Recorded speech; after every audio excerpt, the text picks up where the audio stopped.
everyone! Today I'm going to be showing you how to make a chainmail bra. And with this pattern you can make it either out of solid metal or you can do it out of metal and the either silicone or EPDM rubber rings that you can get from places like the Ring Lord.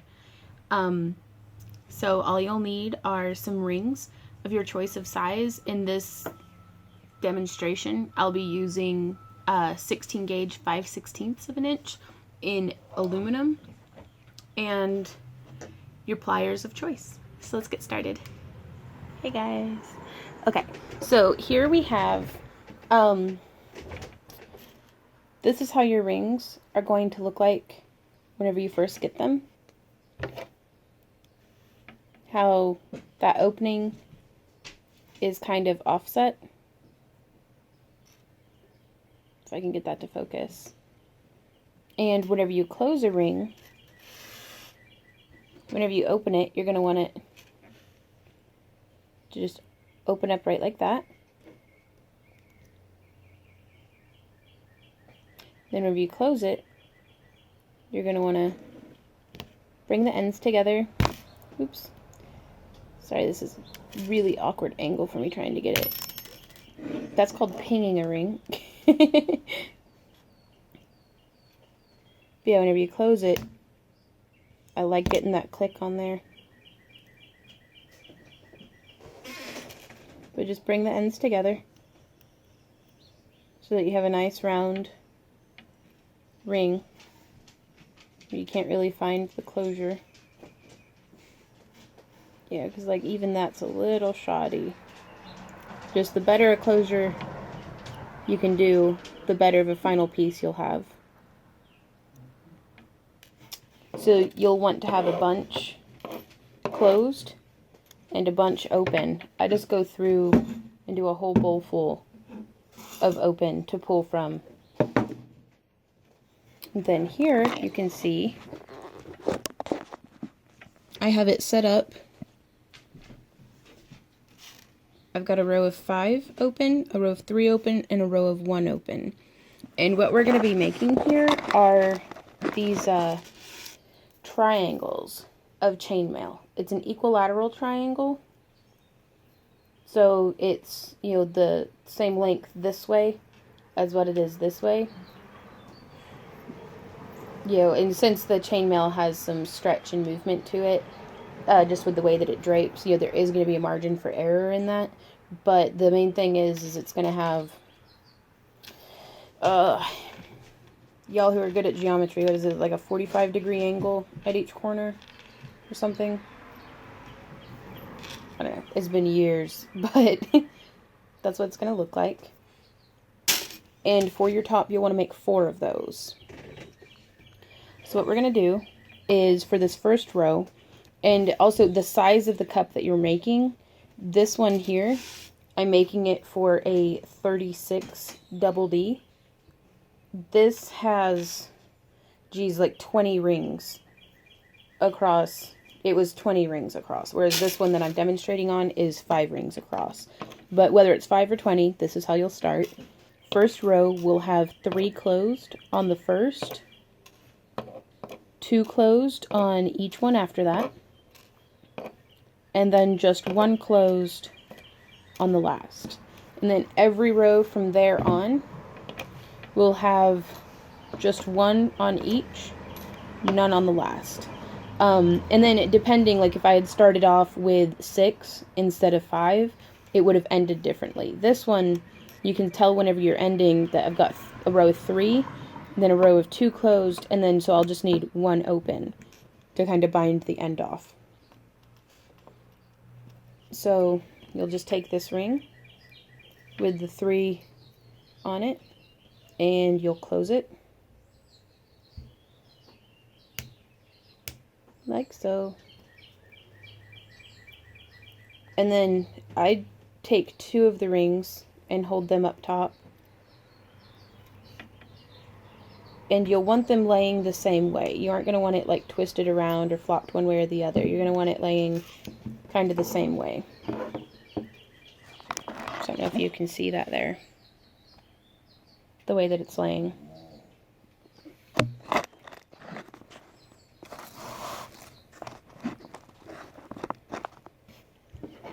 Then you'll take your next ring, one open with two closed on it,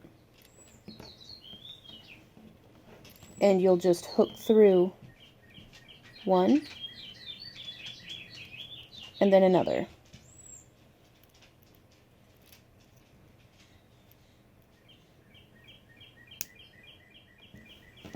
And close it like that. Now this is kind of, it looks like just a mess of rings, and at this point it is. So you want to be careful to not drop it until you get the hang of it. But you'll just want to tap them out until they're all laying correctly.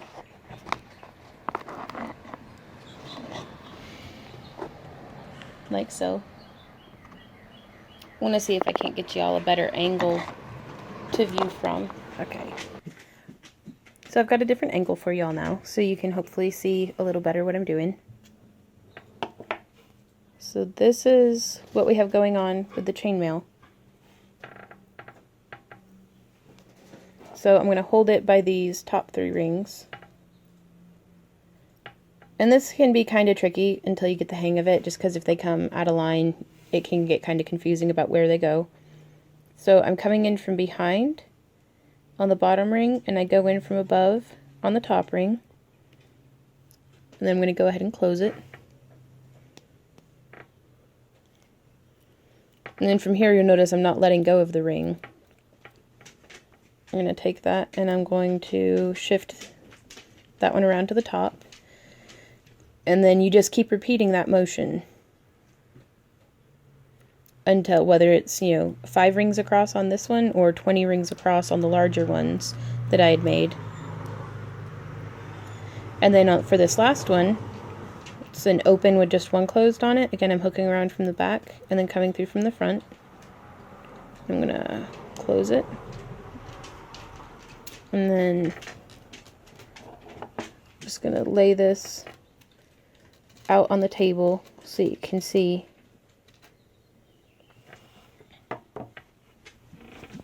So now I'm going to take this here and turn it just a bit, and I'll take one open with one closed on it, and I want to come in from the same angle that this row is coming in at. So I'm going to hook through 1 and then 2, just right there like that. And I'm going to close it. Then I'm going to situate this ring around to the side. So again, you can see it's like they're laying that way, then they're laying this way, then they're laying that way, then they're laying this way, then they're laying that way. And this chainmail weave, the European 4-in-1 that I'm doing here, behaves that way, whether it's a 4-in-1 or a 6-in-1, or however dense or loosely you're doing the rings.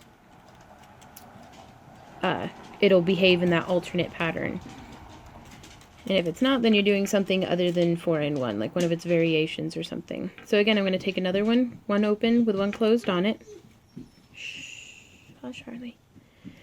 And I'm going to hook through from underneath on this one. And then I'm going to come in from above on that one and this one. And then I'm going to close it.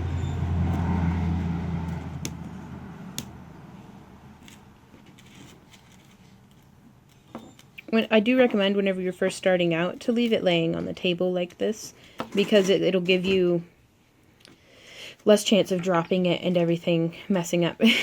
So I'm going to take, the last one for this row is going to be an open ring with none on it, and I'm going to come in from behind that one, and then I'm going to come in from above on these 2, just like that. And then I'm going to close it. Now, if it's laying like this and it looks like a jumbled mess, just kind of carefully lift and tuck around. That ring's turned that way. And then this one, I'm going to try to keep my hands out of the way. There you go. And again, the more you work with it, the more you'll be able to recognize which rings are supposed to be laying which way. And then for the last ring, I'm going to take this open one, and I'm just going to hook in from above on these 2. And then I'm going to close it. Now from here you can pick it up from that tip and it'll lay like so. And I'm actually going to be making a bunch of these for doing a belt. I'm going to use rings to attach this side to a leather strip, and then I'm going to have like coins and scales and jingly bits hanging down off of each of these rings, and I'm going to alternate between the ones that are 5 units across for the base row and ones that are 10 units across for the base row to give kind of a different length dimension. But you'd keep going with a larger, or I don't imagine smaller cup, but for a larger or smaller cup, you'd have more or less rings across that way, and it just takes a bit of personal experimentation. So I'm going to move that on out of the way, and now I'm going to show you the next step is to weave 2 triangles together into one piece. Now this is called a 45-degree seam. And that's a bit of a misnomer because it's not 45 degrees, but that's just if you're searching, on Google, that's the terminology that you would search. So to do this, you're going to take your 2 scale mail pieces that you've made, or not scale mail, I'm sorry, chainmail pieces. So you're going to have the 2 pieces lined up like so. And you'll want to come in with an open ring and keep this same pattern going. So I'm going to come from below on this one, and then from above on that one there, and I'm going to kind of rotate this around so that it's a good angle. And then on this side, I'm going to come in from that way and that way. Sorry, this is something that's a lot easier for me to demonstrate than to verbally describe. So please forgive my very detailed verbal descriptions. And so you can see here how it added in another ring, but it stitched it together. So now I'm going to come through again, and I function best kind of going in from the same angle every time. So I guess it shows it better with it laying flat. So here now, that's the ring I just added, right there. So I'm going to take another open ring, and I'm going to come in from below, and then from above. And this also, it works out pretty well for me, because then once I got that stitched through, I just move the rest of the cup around, and then rotate this one into place.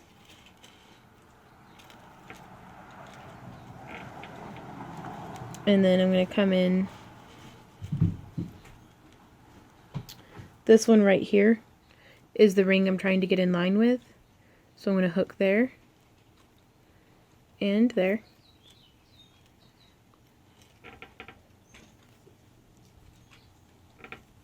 And I'm going to close it.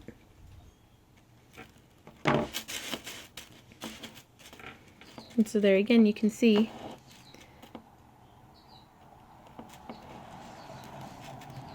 how they're in line with each other, just continuing that pattern. And you'll want to stitch up this whole seam that way. Okay, I'm going to be recording again. Okay, so now I'm here, and this is the last ring I'm going to be adding to sew this seam up. And you can kind of tuck and straighten the rings up. So I'm going to hook, this was the last row that I did. So I'm going to be,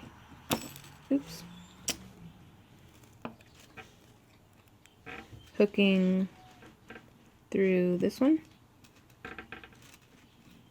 through this one, and then this one. I'm going to close it, and then that is a 45-degree seam. Now from here, the next step would be to, you can either add expansions out, like this is the cup, so you can add more rows this way, just building off of it regular 4-in-1, to give more coverage on the kind of the top side of the bosom. And then you can do the 6-in-1 contraction, or you can just go ahead and do the 6-in-1 contraction right here. But since I'm doing a fuller cup size, I am going to go ahead and do at least 1 row of expansion out this way, just if only for the sake of demonstrating how to go about doing that. So let's do that real quick. For each of these, I'm going to do, like, each unit, I guess, for lack of a better term. If this is about 40 rings across now, this full cup is, so I'm going to need to do at least 40 of these rings. But I'm going to show you how it starts, and then I'm going to show you how it ends. But each of them, you'll want 2 on the first for the beginning of the row, and then 1 on each after that.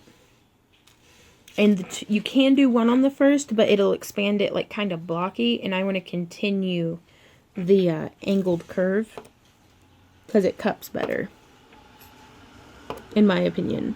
But again, you're the artist here on this one, so do what makes you happy.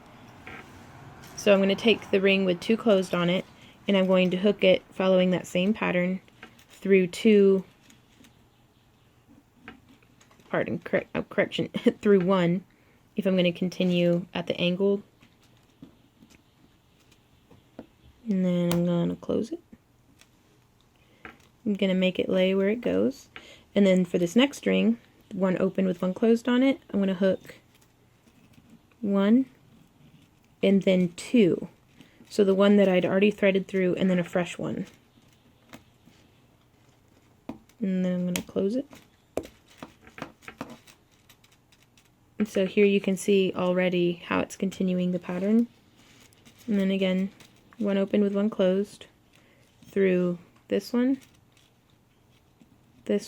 and a fresh one. Now European 4-in-1 is called that because there are 4 rings inside each one. So like inside this ring, there's 1, 2, 3, 4. If you can see that there. So I mean, for the ones on the edges, it's not as applicable, but for the most part in the weave, there are 4 rings inside every one other. So I'm just going to keep continuing this repetition of adding rings.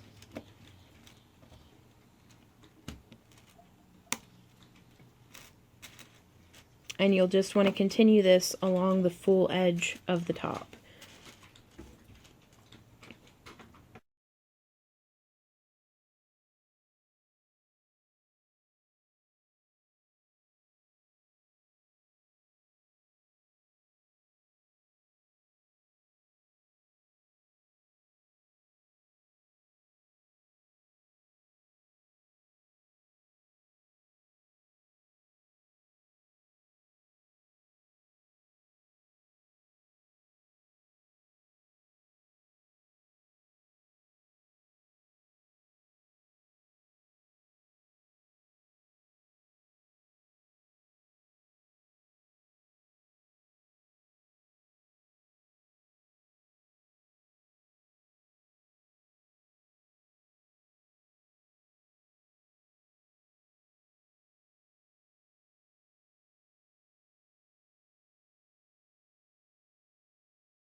So here I am on the second cup, and I'm going to be adding in the last couple of rings on this expansion row. So you'll take, open with a closed on it, again following the same ring pattern. Just going to do these last couple right quick.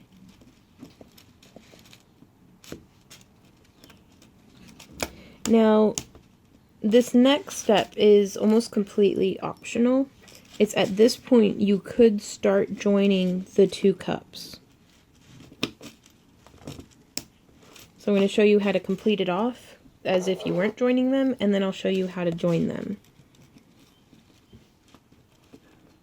So it's here, there's that one, and it's finished off, but you want to add one more if you're not going to be joining them at this point. That way it continues on with that line. Now, if you are going to be joining them, which at this point, if you don't join, it's going to give a narrower join in the center, which shows off more cleavage and gives a very like plunged neckline. You know, because you've only got a little bit joining it right there. But with this being so busty and I want everything kind of smushed in closer together, I'm going to join them now.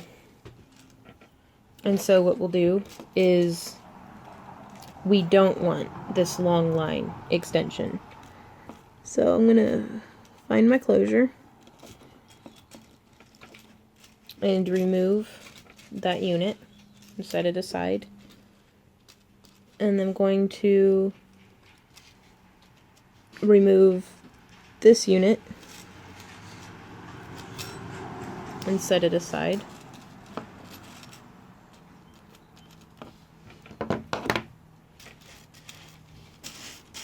And just like how whenever I was joining them for the 45-degree seam, I'm going to take an open ring with no closed on it, and I'm going to hook, and this is like just like whenever I was joining the two triangles for the 45-degree seam. And it's joined like that.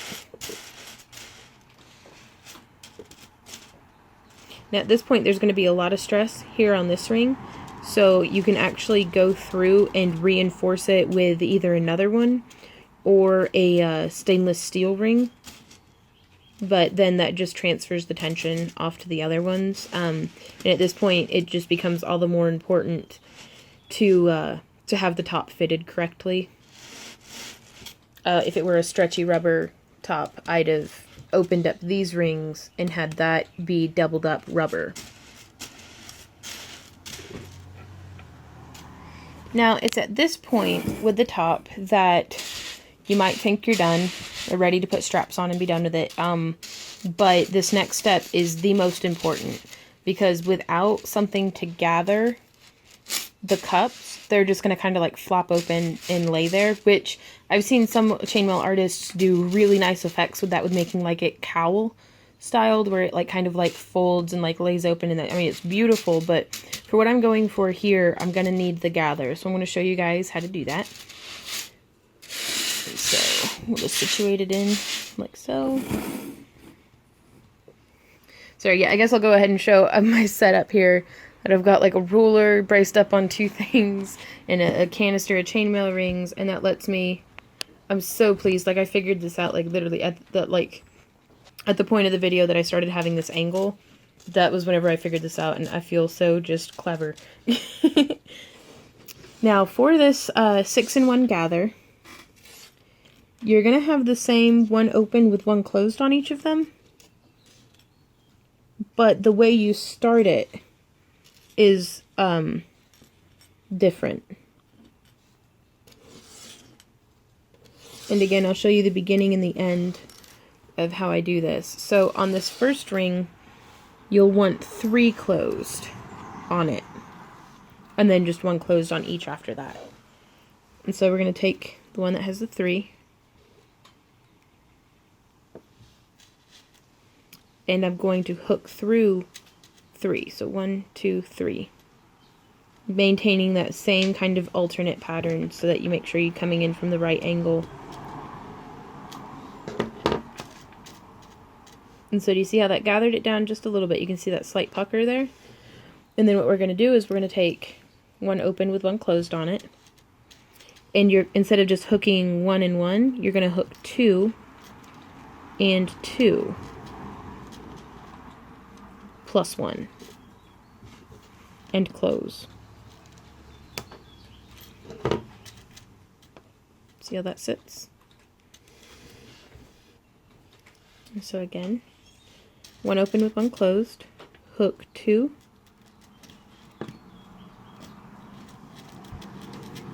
2 that have already been threaded through, plus a loose one that hasn't been threaded through yet, and then close. And at this point, you're going to want to check your work because it might look correct from the front,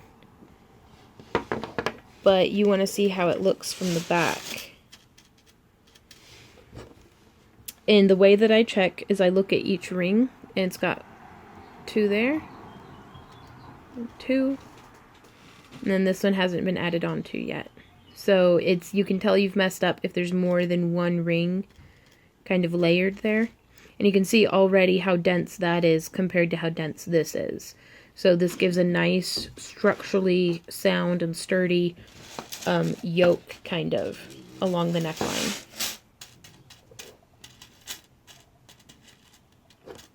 And again, you'll want to make sure all the little rings are laying how they need to be laying. Like so. There we go. Another open with one closed. Hook 2. And hook 2. Plus 1. Sorry, almost forgot that. And close it. And you'll just complete this pattern all the way around the neckline of the top. Now also, whenever we get to this point, if I hadn't joined it already, what we would have done, and I can actually show you, I'll remove this ring real quick so that I can like show you. Whenever we get to this point, you know, continuing the design where I would have been hooking, you know, the 2 and then the 3, whenever I get far enough along and I hook 2 and I hook 2, but there's not a third one on this, that's whenever I'd bring this in, this other cup in, and add it on. So that's where the join would be happening, and then I would just continue on like that. I really hope that makes sense.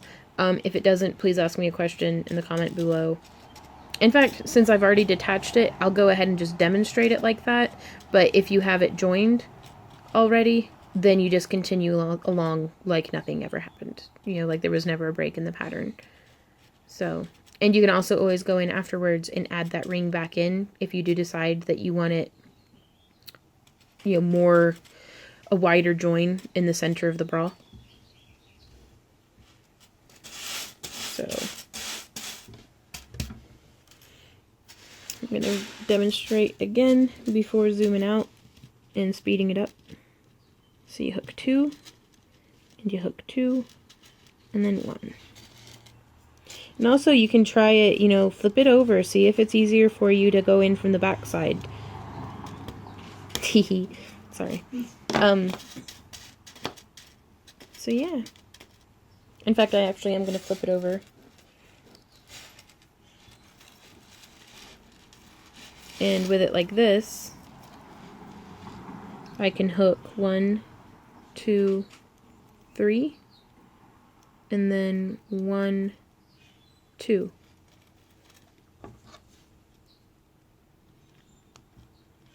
And close it. And it just sits like that.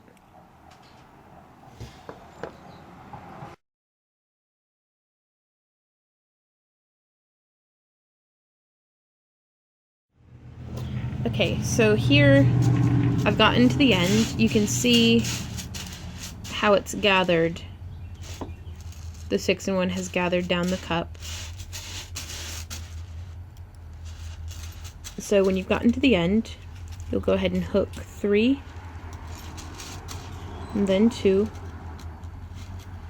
and this would be the extra one for that top row, so there's still 6 rings inside of this one. Get all the rings laying properly like how they do. And now I'm going to come through, and I'm actually going to be hooking from the new cup. Sorry, we live out by the tracks, and there's a train going by. So please pardon the honking. So I'm going to hook 1, 2, 3, and then 1, 2, and I'm going to shut that.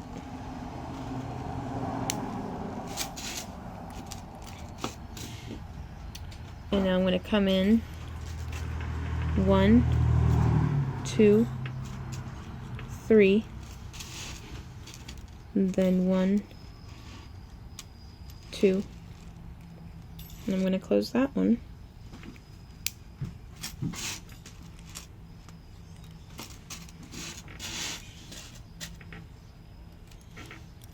And then 1, 2, 3, and 1, 2, and I'm going to close it. Get the rings lay in like how they do. And so you can see that has joined the one cup to the other. And then you will just keep repeating this pattern of contracting down the edge to make the cups actually cup.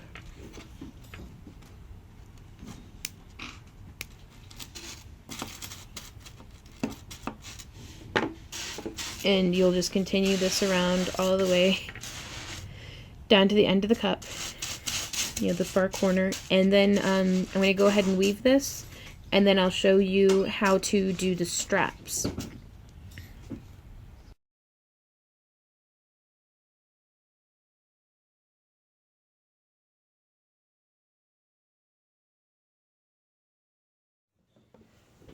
Okay, so I've reached the end of my yoke here, and I've gone ahead and done, you know, where it connected up, and I went and did a strap extension off of the shoulder here.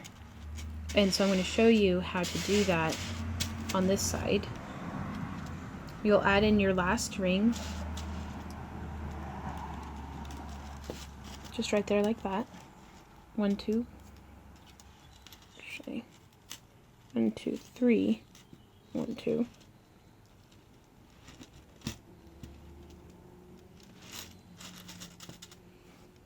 And then you'll take, you see how it's kind of squared off? You'll take an open ring with 2 closed on it, and you'll hook 1, 2, and you'll hook 1, 2, and then close. Get the rings lay in the way they're supposed to. And I do my straps about 20 units long, and a unit is what I'm working with here that's 1 open with 2 closed on it. I call those units.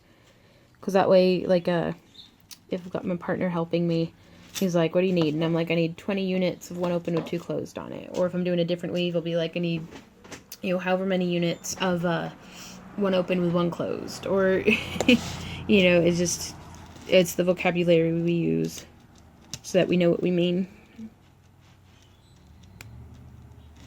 And so you continue this until you either run out of units that you've set up or until you reach the desired length. And then whenever you get to the end, it'll look like this, you know, but obviously longer.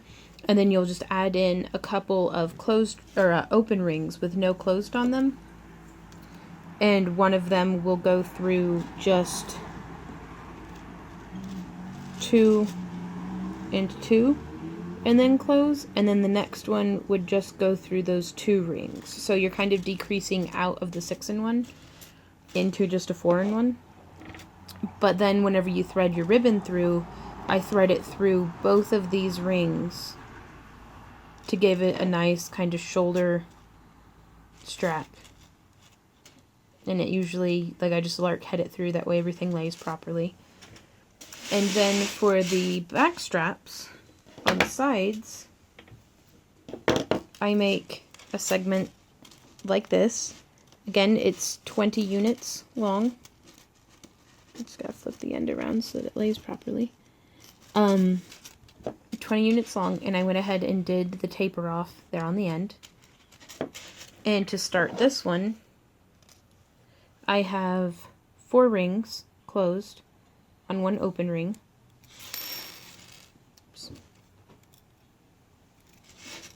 And I close it.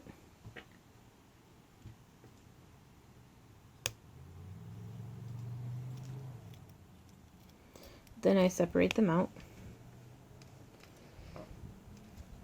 And then this next ring, I hook through the 2 and the 2, and then close.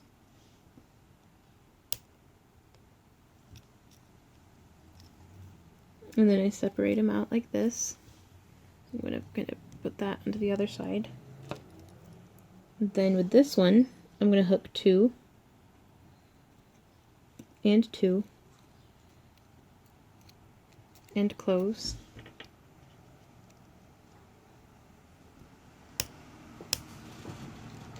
And I just repeat this until I get my full 6-in-1 all the way to the end. Come on, camera, focus, would you? There you go.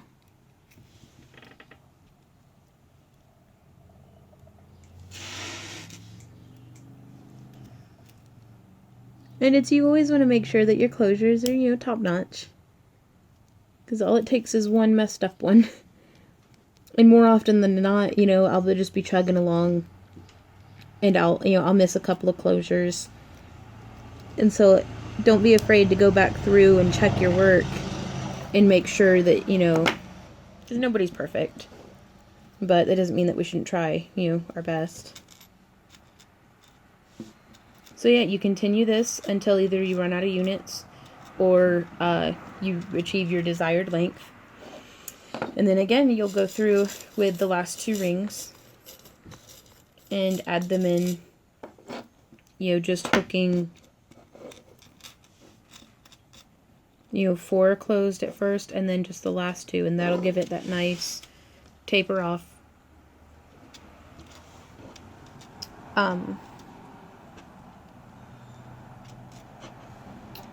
Then I will actually show you real quick the way that I attach.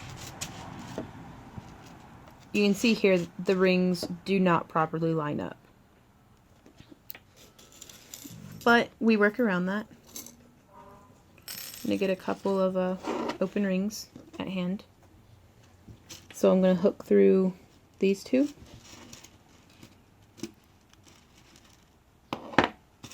And I'm going to hook through these 2. And I'm going to close it.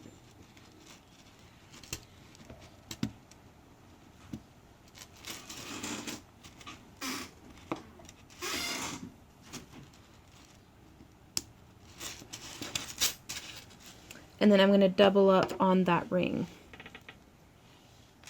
So again, hook through those 2. Hook through these 2. And close it. And it just sits like that. Now you can, if you want, replace these rings with stainless steel or bring it in 1 loop closer. But if you have the bra properly sized, this will hold up, to even just the regular movement of if you have somebody who's like they're doing contorting or belly dance or wearing it all day. You'll be surprised at how strong these rings are. But I am going to go ahead and double them up just in case. A little overkill doesn't hurt.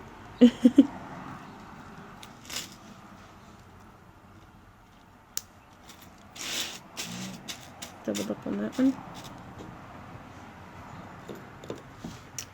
And then I'm going to double up on this one. And that'll distribute the workload of the bra.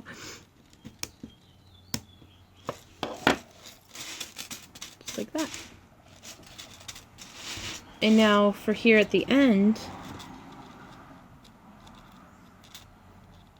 I use a stainless steel ring.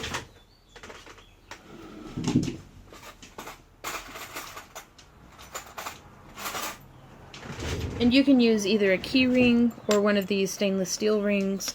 I prefer these because they're easier to put on by yourself.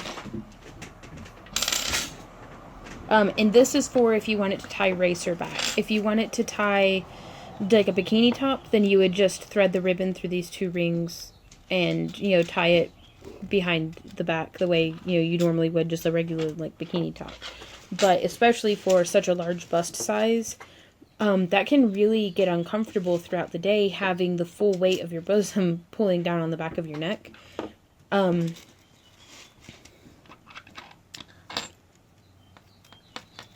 So I'm going to, and you can really experiment with this, but I'm going to go through with 3 of these rings and just hook through there and hook through these 2 rings and close it. And hook through there and hook through those 2 rings and close it. Hook through there and hook through those 2 rings and close it.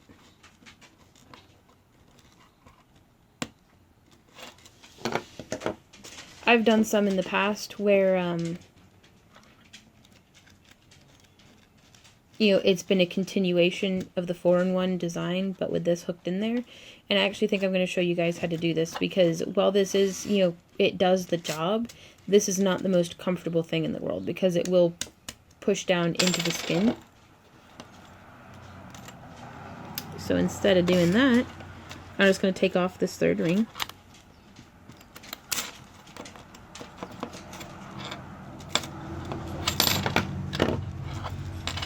And you can lay these, yeah, of course I can't really right now, so I'm going to have to take off 2 of them.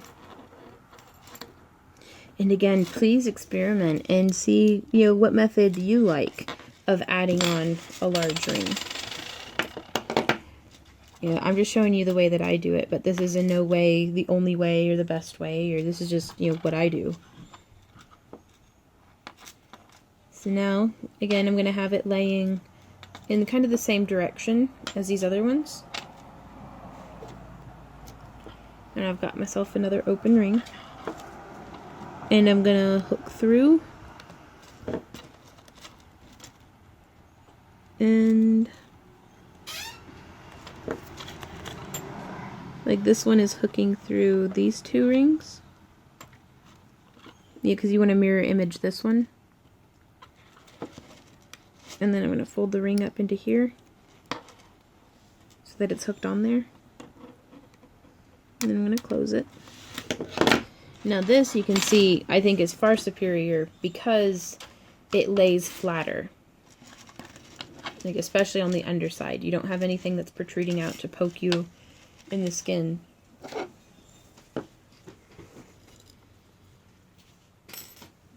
And then you can go through and add some others. Just hooking through this 1 ring this time. Twist that around so it's sitting like so. Again, really?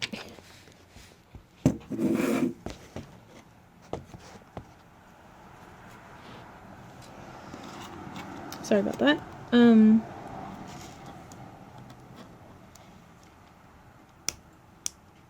You close that up. And then come in from this angle and hook it on there like that.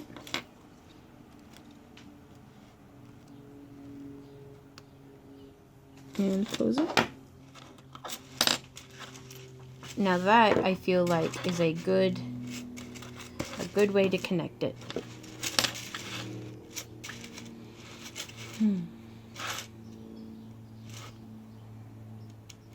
So then you'll want to go ahead and I'm going to finish extending the end here, and then I'm going to replicate what I did on this side on the other side, and then I'm going to show you how to put the ribbon through, and we'll see how that goes.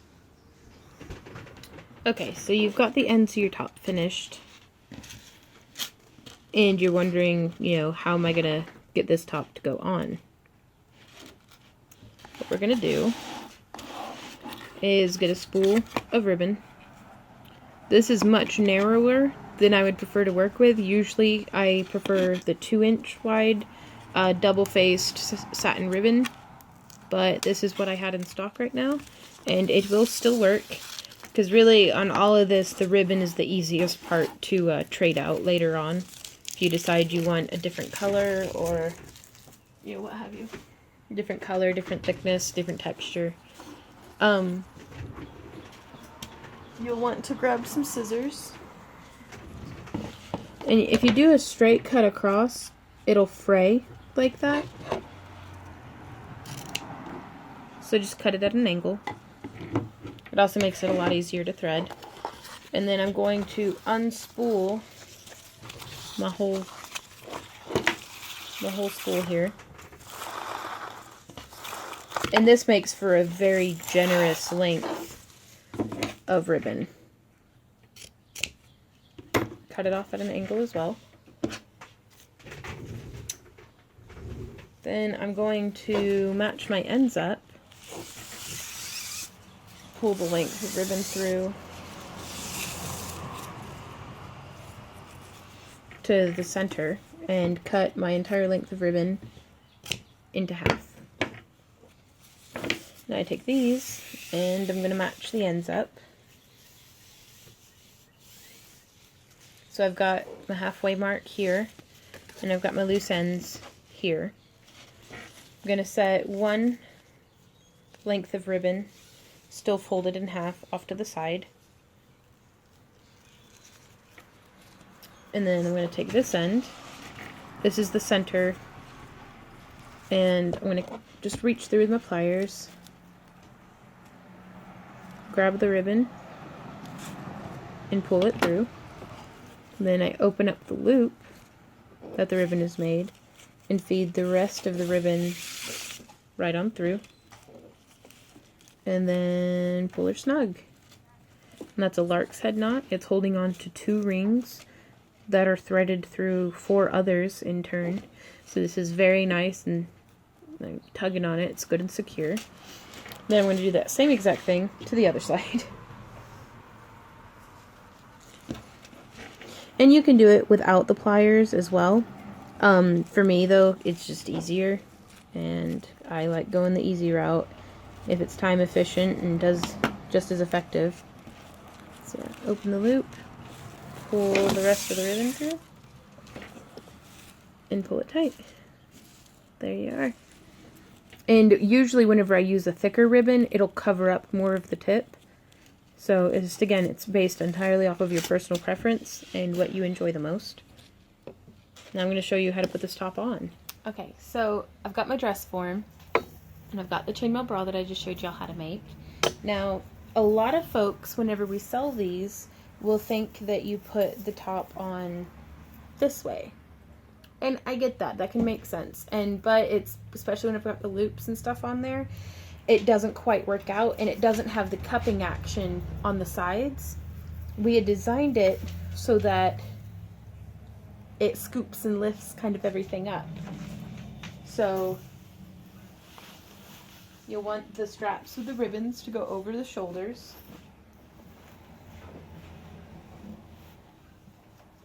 And then you can see here, sorry, you know, the straps have come over the shoulders, and you'll cross it. The strap that came over this shoulder will come around through the loop on this side, like so. And then this one will come through to the loop on this side, like so. This is called racer back.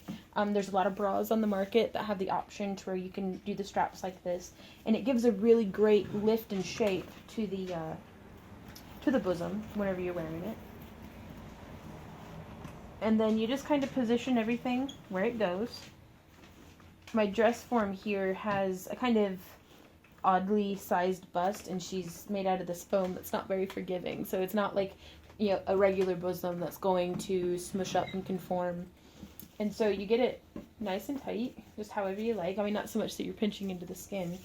And then you just tie it with either a bow or a double knotted bow, just however you're comfortable. This makes it very accommodating to a lot of different sizes, because this way, like, a regular bra measurement might be like 38 double D.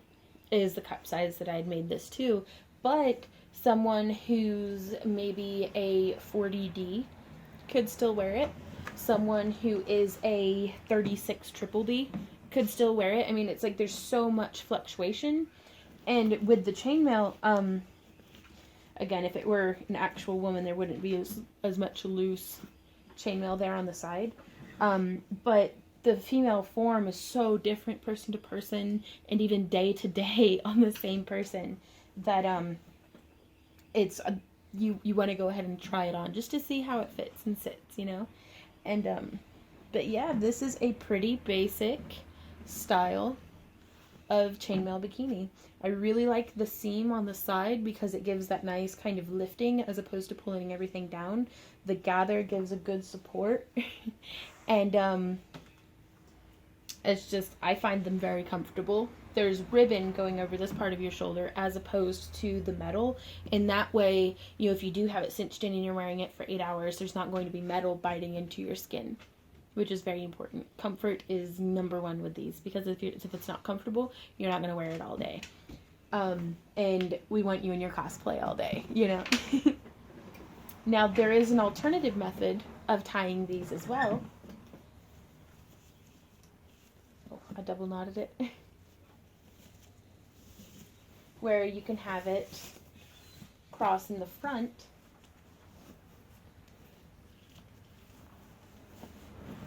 Like, it'll make more sense whenever I get it tied up.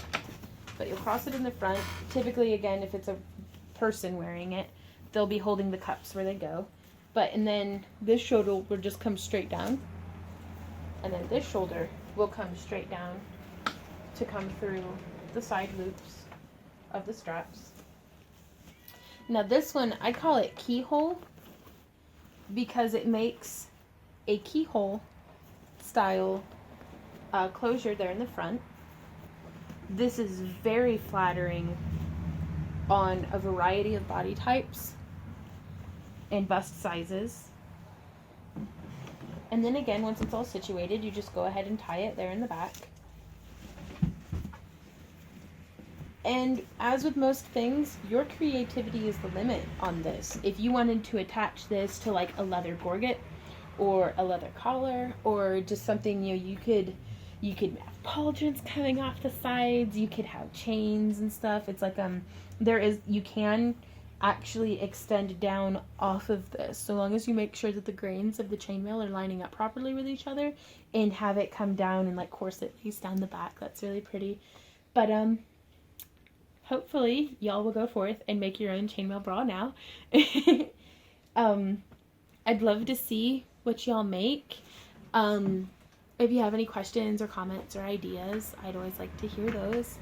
And also, I sell the materials on our website, www.backtoearthcreations.com.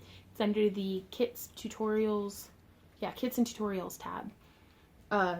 This bra was made with 16 gauge 5/16 inch aluminum rings, but it can be made in a variety of sizes, but you want to stick with that kind of same aspect ratio, which I do not know off the top of my head. I think it's like in between a 4 and a 5, maybe, if y'all do the aspect ratio thing. And for those of y'all who might not know, aspect ratio is like the correlation between the thickness of the gauge of the wire and the internal diameter of the ring. So like if it's a very thick wire and a very small internal diameter, it's going to have a lower aspect ratio. So it's you want something that's balanced where the ring's not too thin or too thick, because if it's too thick and it's too small of an internal diameter, you're not going to be able to pull off the 6-in-1. But if it's too thin, then it's not going to be structurally sound and you're going to have splitting apart at tension points. So again, I hope y'all enjoyed this tutorial. I really enjoyed showing y'all. So happy crafting, and I'll see you around.